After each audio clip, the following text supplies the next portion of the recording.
بسم الله الرحمن الرحيم وبعد جره الذي أضيف له كمل بنصب أو برفع عمله وجر ما يتبع ما جر ومن راع في الاتباع المحل فحسن۔ مصدر کے عمل کرنے کے بارے میں گفتگو جاری ہے۔ باب اعمال مصدر کے بارے میں گزشتہ درس سے ہم نے گفتگو کا آغاز کیا، آج یہ بات مکمل ہو جائے گی۔ تو گزشتہ درس میں مصدر کے استعمال کے 3 طریقے بتائے۔ مصدر یا اضافے کے ساتھ استعمال ہوگا، یا الف لام کے ساتھ استعمال ہوگا، یا ال اور اضافہ دونوں سے خالی تنوین کے ساتھ استعمال ہوگا۔ آج اضافے والی صورت کی مزید تفصیلات بتاتے ہوئے مصنف فرماتے ہیں کہ مصدر اضافہ ہونے کی 2 حالت ہے۔ یا مصدر فاعل کی طرف ہوگا، مصدر اپنے فاعل کی طرف اضافہ ہوگا، مفعول منصوب رہے گا، یا اس کے الٹ ہوگا، یعنی مصدر مفعول کی طرف اضافہ ہوگا، فاعل اس کے بعد مرفوع باقی رہے گا۔ اب یہ اضافے کی 2 حالت ہے یا 2 صورتیں ہیں۔ تو ان میں سے فاعل کی طرف اضافہ ہو جائے، مفعول منصوب ہونا یہ اکثر ہے، یہ بہت زیادہ ہے۔ اور مفعول کی طرف اضافہ ہونا، اس کے اندر بھی 2 صورتیں ہیں۔ یہاں شارح نے 2 صورتیں بتائی ہے کہ مفعول کی طرف اضافہ ہونے کی بھی 2 صورتیں کس طرح ہے۔ اس طرح بنتی ہے کہ مصدر اگر مفعول کی طرف اضافہ ہو تو ایک صورت یہ ہے کہ فاعل ذکر کیا جاتا ہے، اور دوسری صورت یہ ہے فاعل کو حذف کیا جاتا ہے۔ اگر مفعول کی طرف اضافہ ہو اور فاعل ذکر نہ ہو، فاعل حذف ہو، تو یہ کثیر ہے، یعنی تعداد زیادہ ہے۔ اور اگر فاعل ذکر ہو، فاعل حذف نہ ہو، تو اس صورت میں مفعول کی طرف اضافہ ہونا قلیل ہے، اس کا استعمال زیادہ نہیں ہے، کم ہے۔ تو آخر میں اضافے کی صورت میں بعض علماء نے مفعول کی طرف اضافہ ہونا، فاعل حذف ہونا یا نہ ہونا، یہ شعر کے ساتھ مخصوص کر دیا۔ تو شارح نے اس کو رد کیا، شارح کہہ رہے کہ ان کی بات درست نہیں ہے، شعر کے ساتھ خاص نہیں ہے، کیونکہ قرآن کے آیت میں بھی مصدر مفعول کی طرف اضافہ ہوا ہے، اور یہ قرآن کے آیت تو اشعار نہیں ہے، قرآن شعر نہیں ہے، قرآن نثر ہے۔ تو مفعول کی طرف اضافہ ہونا فقط اشعار کے ساتھ خاص نہیں ہے، یہ شارح نے بتا دیا۔ اس کے بعد دوسرا مسئلہ آج کی بحث کے آخری گفتگو ہے، وہ یہ ہے کہ فاعل کی طرف اضافہ ہو تو فاعل مجرور ہوگا، لفظاً مجرور ہوگا۔ اگر مفعول کی طرف ہو تو مفعول لفظاً مجرور ہوتا ہے۔ تو آخری گفتگو مصنف نے یہ فرمایا ہے کہ اگر اس مجرور کے لیے کوئی تابع لائے، یعنی اگر فاعل جو کہ مضاف الیہ ہوا ہے لفظاً مجرور ہے، اس کے لیے کوئی ایک اور اسم اس کا تابع بنائے، یعنی توابع میں سے کوئی ایک قرار دے دے، مثلا صفت قرار دے دے، یا بدل یا عطف بیان کوئی بھی تابع لائے، تو اس تابع میں 2 اعراب جائز ہے کہ تابع لفظ کا تابع ہو تو تابع مجرور ہوگا، یا محل کا تابع ہو۔ تو محل کا تابع ہونے کی صورت میں اگر وہ مفعول کے لیے تابع لایا ہے تو منصوب پڑھ سکتے ہیں، یعنی اس کا متبوع تو مجرور ہے، اس کا تابع منصوب ہو سکتا ہے، کیونکہ مفعول کا محل منصوب ہے۔ اگر فاعل کا تابع ہو تو مرفوع پڑھ سکتے ہیں، کیونکہ فاعل لفظاً تو مجرور ہے لیکن محلاً مرفوع ہے۔ تو اس کے بارے میں مصنف نے آخر میں بتا دیا۔ اس کے بعد تتمہ میں شارح نے ایک اور صورت بتا دی ہے کہ تابع مفعول کو رفع بھی دے سکتے ہیں۔ پہلے تو ہم نے کہا مفعول کی جو تابع ہے اس کو لفظاً تابع قرار دیتے ہوئے جر دے گا، ایک صورت۔ دوسری صورت جو ہے محلاً تابع قرار دیتے ہوئے نصب دے سکتا ہے۔ آخر میں شاعر نے بتا دیا اس مفعول کے تابع کو رفع بھی دے سکتے ہیں۔ رفع کیوں دے گا؟ تو کہہ رہے کہ مصدر کو آپ فعل مجہول کی جگہ پر رکھیں گے، کیونکہ مصدر یا فعل معلوم کی جگہ پر استعمال ہوتا ہے یا فعل مجہول کی جگہ پر۔ تو اگر اس مصدر کو فعل مجہول کے لیے مصدر قرار دے دے تو مفعول در حقیقت نائب فاعل ہے، یعنی محلاً مرفوع ہے، اسی لیے اس تابع کو مرفوع پڑھنا بھی جائز ہے۔ بس یہاں تک آج کی گفتگو مکمل ہوگی، اعمال مصدر کی بات بھی مکمل ہو جائے گی۔ مصنف فرماتے ہیں وَبَعْدَ جَرِّهِ الَّذِي أُضِيفَ لَهُ كَمِّلْ بِنَصْبٍ أَوْ بِرَفْعٍ عَمَلَهُ۔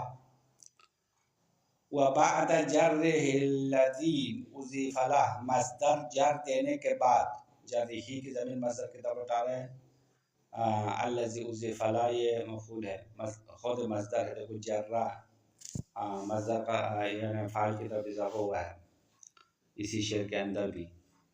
وَبَعْدَ جَرِّهِ الَّذِي أُضِيفَ لَهُ، یعنی اس اسم کو جر دینے کے بعد جس کی طرف مصدر اضافہ کیا گیا، تو کمل بنصب او برفع عملا، مصدر کے عمل کو نصب کے ساتھ یا رفع کے ساتھ مکمل کرو۔ تو مصدر اگر فاعل کی طرف اضافہ ہو تو نصب کے ساتھ اس کا عمل مکمل ہوگا، یعنی آخر میں منصوب آئے گا، مصدر کا مفعول آخر میں ذکر ہوگا نصب کے ساتھ، یا رفع کے ساتھ مصدر کا عمل مکمل ہوگا۔ رفع کے ساتھ مکمل کب ہوگا؟ جب مصدر مفعول کی طرف اضافہ ہو جائے تو فاعل مرفوع ہوگا، تو آخر میں فاعل رفع کے ساتھ کلام کے آخر میں آئے گا اور کلام اسی سے مکمل ہوگا۔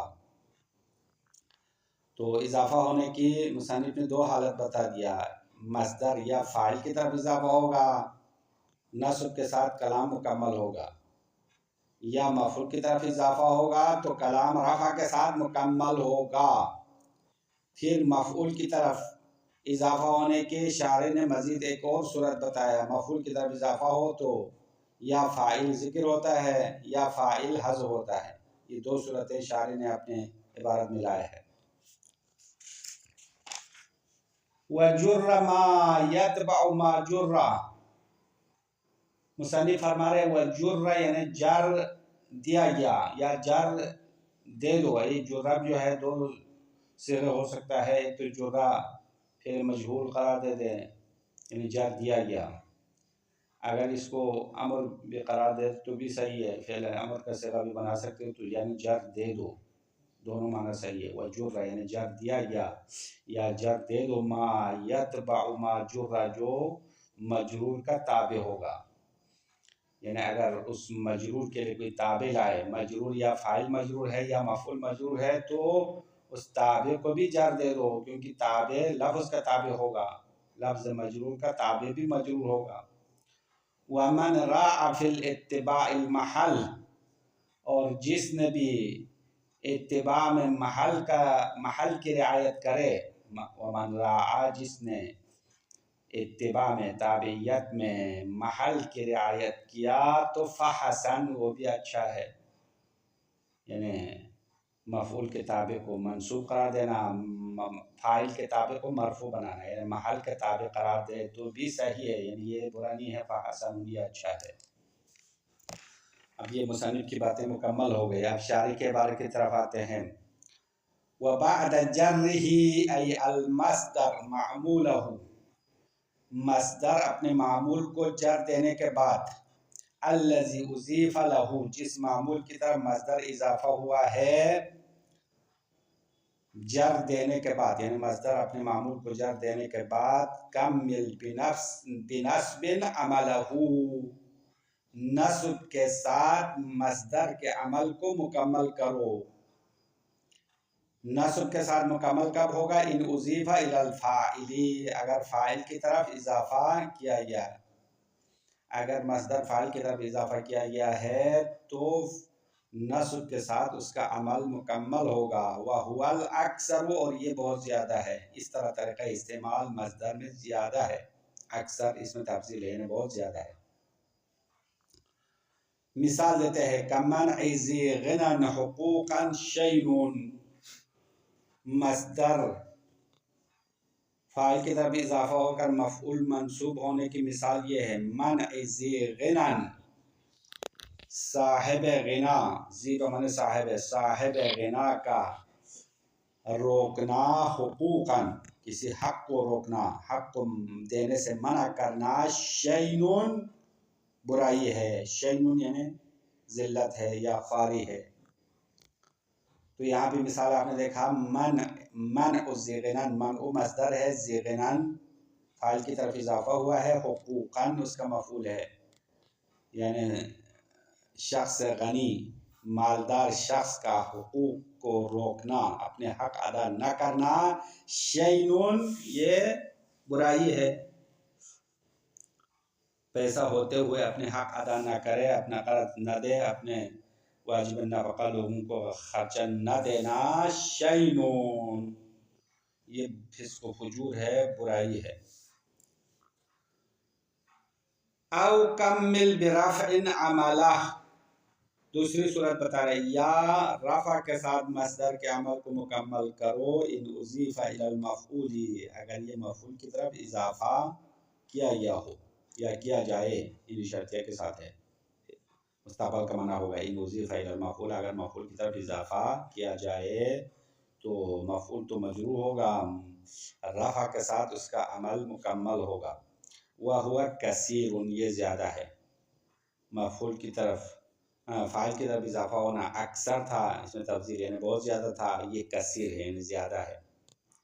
ان لم یذکر الفاعل، ہاں اگر فاعل ذکر نہ ہو، مفعول کی طرف اضافہ ہوا ہے، فاعل حذف ہے، تو یہ اکثر ہے، نہیں اکثر نہیں ہے، کثیر ہے، زیادہ ہے۔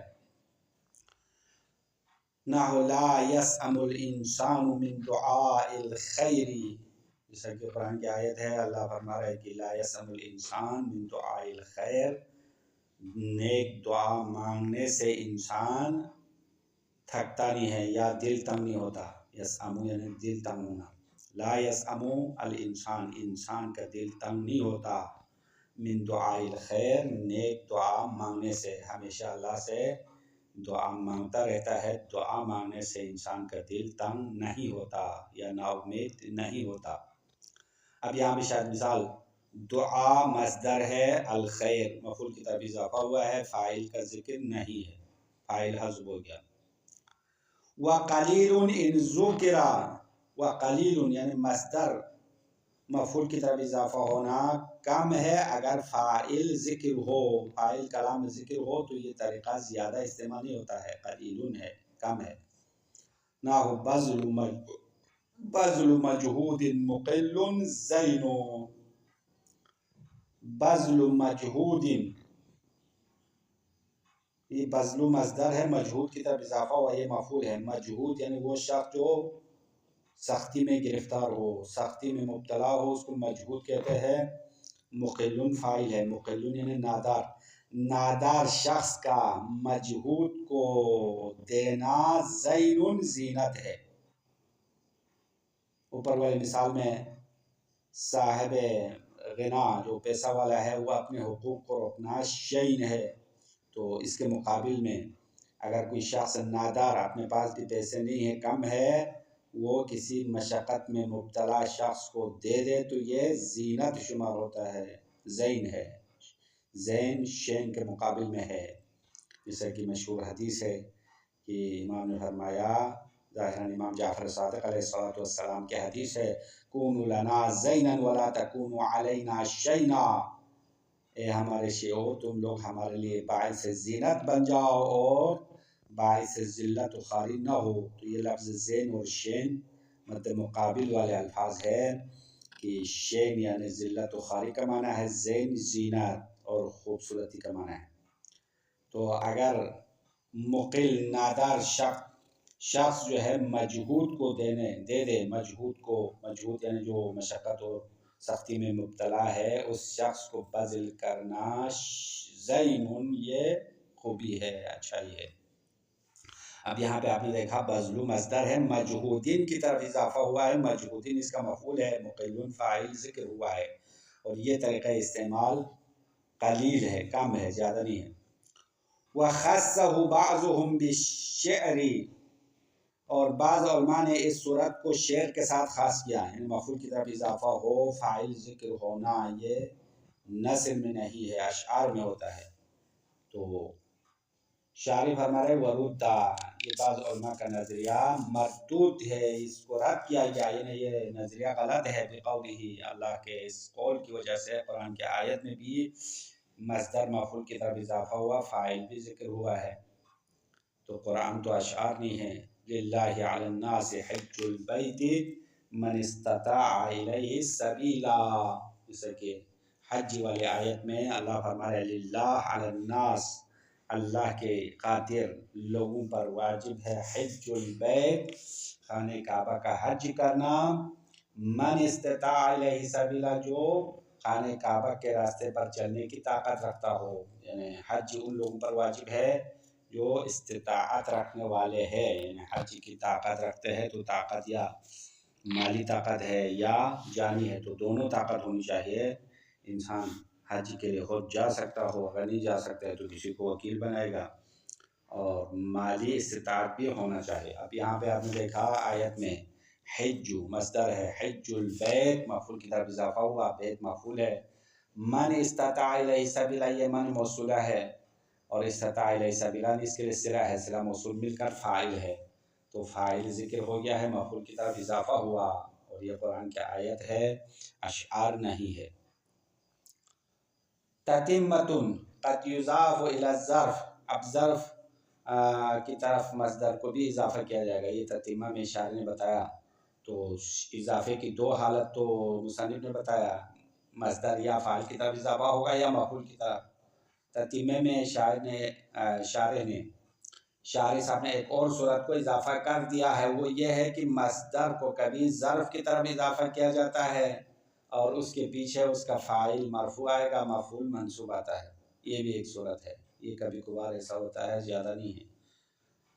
تتمۃ یہاں اس مطلب کو مکمل کرنے والا ایک نقطہ ہے، وقد یضاف الی الظرف توسعا، کبھی مصدر کو ظرف کی طرف اضافہ کیا جاتا ہے توسع کی وجہ سے، گنجائش ہونے کی وجہ سے، کیونکہ ظرف و جار مجرور میں عرب والوں نے گنجائش رکھی ہے، وہ کہیں پہ بھی آ سکتا ہے، اور باقی الفاظ کے لیے جو قوانین ہے وہ عام طور پر ظرف کے لیے جار مجرور کے لیے جاری نہیں ہوتا ہے، تو توسعاً یعنی اس کی گنجائش اور اس کے لیے فری حکم جاری کیا ہے، اسی لیے مصدر کبھی ظرف کی طرف اضافہ کیا جاتا ہے۔ فَيَعْمَلُ فِي مَا بَعْدَهُ الرَّفْعَ وَالنَّصْبَ، مصدر اگر ظرف کی طرف اضافہ ہو تو وہ اپنے ما بعد کی طرف، یعنی ما بعدہ یعنی ما بعد الظرف، ظرف کے بعد رفع اور نصب کا عمل کرے گا، فاعل کو رفع دے گا، مفعول کو نصب دے گا۔ مثال دیتے ہیں حب یوم عاقل لہوا سبا، جیسے کہ یہاں حب یوم، حب اضافہ ہوا ہے، مصدر ہے، یوم کی طرف یوم ظرف ہے، حب یوم ایک دن، عاقل محبت کرنا، لہون لہو لعب سے، لہون یعنی جو فضول کام بے مقصد کام ہوتا ہے اس کو لہو کہتے ہیں، تو ایک عاقل کا کسی دن لہو لعب اور بیکار کاموں سے پیار کرنا، محبت کرنا، سبن بچگی کے ہونے کی وجہ سے ہے، سبن یہ عاقل کا کام نہیں ہے، یہ بچوں کا کام ہے، کھیل و تماشا سے پیار کرنا، محبت کرنا، کیونکہ بچے زیادہ کھیلنے کے ساتھ محبت رکھتا ہے، صبح سے شام تک کھیل کود میں زندگی گزارتا ہے، تو بچوں کا کام ہے، اما عاقل کا کام لہو اور لعب کے ساتھ محبت کرنا نہیں ہے، جملے کا ترجمہ یہ ہے۔ اب شاید مثال تو آپ نے دیکھا، حب مصدر اضافہ ہوا یوم ظرف کی طرف، عاقلون فاعل ہے، مرفوع آیا ہے، لہون مفعول ہے، منصوب ذکر ہوا ہے، نصب کے ساتھ آیا۔ وَجُرَّ مَا يَتْبَعُ مَا جُرَّ، یہاں سے اگلا مسئلہ بتا رہا ہے کہ جب مصدر اضافہ کیا فاعل کی طرف یا مفعول کی طرف، اس مجرور کے لیے کوئی تابع لائے، تو تابع میں دو اعراب جائز ہوگا، یا لفظ کا تابع بنائیں گے یا محل کا۔ وَجُرَّ یعنی جر دے دو، ما يَتْبَعُ مَا جُرَّ جو مجرور کا تابع ہے، مراعات اللفظی، اب یہ جر کیوں دیں گے؟ لفظ کی رعایت کرتے ہوئے جر دیتے ہیں، انہیں تابع لفظ قرار دیتے ہیں کیونکہ لفظاً مجرور ہے. نحو عجبت من ضرب زید الظریفی، جیسا کہ مثال دیا فاعل کی طرف اضافہ ہو گیا ہے. عجبت مجھے تعجب ہوا من ضرب زید زید کے مارنے سے، مفعول تو ذکر نہیں ہوا. الظریفی یہ صفت ہے زید کے لیے، زید کا تابع ہے، نعت ہے، تو الظریفی پڑھا کیونکہ زیدین کے لیے نعت لایا ہے. زیدین لفظاً مجرور ہے. ومن راع فی الاتباع المحل، اور جس نے محل کے رعایت کرے اتباع میں، یعنی تابع بنانے میں محل کی رعایت کیا تو فحسن، وہ بھی اچھا ہے، برا نہیں ہے. تو محل کا تابع ہونا کیا ہے؟ شارح نے وضاحت کیا، فرفع تابع الفاعل، فاعل کے تابع کو رفع دے گا، ونصب تابع المفعول، مفعول کے تابع کو نصب دے گا. المجرورین لفظاً، اور یہ فاعل اور مفعول لفظاً مجرور ہے. فاعل اور مفعول ظاہراً مجرور آئے ہے، لفظاً مجرور آئے کیونکہ مصدر فاعل کی طرف اضافہ ہوا ہے یا مفعول کی طرف اضافہ ہوا. اما یہ دونوں محلاً مرفوع اور منصوب ہے. تو اگر کسی نے اس محل کی رعایت کیا تو فحسن فعلہ، اس کا کام اچھا ہے، یعنی اس کا کام برا نہیں ہے، غلط نہیں ہے. اب مثال دیتے ہیں، ایک دفعہ فاعل کے محل کے تابع ہونے کی مثال، دوسرا مفعول کے تابع ہونے کی مثال، محل کے رعایت کیا. دو مثالیں دیتے ہیں اشعار کی شکل میں. کقولہ، جیسا کہ شاعر کا قول ہے، شاعر نے شعر پڑھا، السالک الثغرة الیقظان سالکها مشی الحلوک علیہ الخیل الفضل. السالک چلنے والا، سالک مانے راستہ چلنے والا، الثغرة خطرناک راستے پر چلنے والے، الیقظان سالکها اس خطرناک راستے پر چلنے والے بیدار ہوتے ہیں. جو خطرناک راستے پر چلنے والے وہ تو غفلت میں گرفتار نہیں ہوتا ہے، نیند میں نہیں ہوتا ہے، کیونکہ اس کو پتہ ہے راستہ خطرناک ہے، بہت سوچ سمجھ کے چلنا ہے، اس لیے وہ بیدار رہتا ہے، ہوشیار رہتا ہے. مشی الحلوق اس عورت کی چلنے کی طرح. الحلوق جو زن بدکار ہے، اور بدکار عورت کو حلوق کہتے ہیں. جو بدکار عورت ہے، علیہ الخیل الفضل اس عورت کے بدن پر آستین کوتاہ والے خلوت کے کپڑے ہے. فضول کہتے ہیں جو بسترے پر آرام کرتے ہوئے جو کپڑے، چھوٹے کپڑے پہنتے ہیں، خلوت کے لباس کہتے ہیں. لباس خلوت اس کے بدن پر ہے اور اس کے آستین بھی چھوٹے ہے، اس عورت کی چلنے کی طرح ہے. یعنی وہ بھی اپنے بدن کو دکھاتے ہوئے اور لوگوں کے سامنے بے حیائی کے ساتھ آہستہ چلتی ہے. تو وہ تیز چلنا خطرناک راستے پر صحیح نہیں ہے، کیونکہ وہ تو ایکسیڈنٹ ہو سکتا ہے. اسی لیے یہاں پہ شاعر نے مثال دیا، خطرناک راستے پر چلنے والے کی مثال اس عورت کی چلنے کی طرح ہے جو بدکار عورت ہے اور اس کے بدن پر چھوٹے کپڑے ہیں. اب یہاں پہ آپ نے دیکھا مشی الحلوکی، اسی جملے میں شاید مثال ہے. مشی مصدر ہے، الحلوکی فعل کی طرف اضافہ ہوا ہے، اور علیہ الخیل الفضل، اب یہاں پہ اس کا تابع بنا دیا. تابع ہے فضولو ہے، فضولو یہ تابع ہے اور یہ حلوق کے لیے صفت ہے.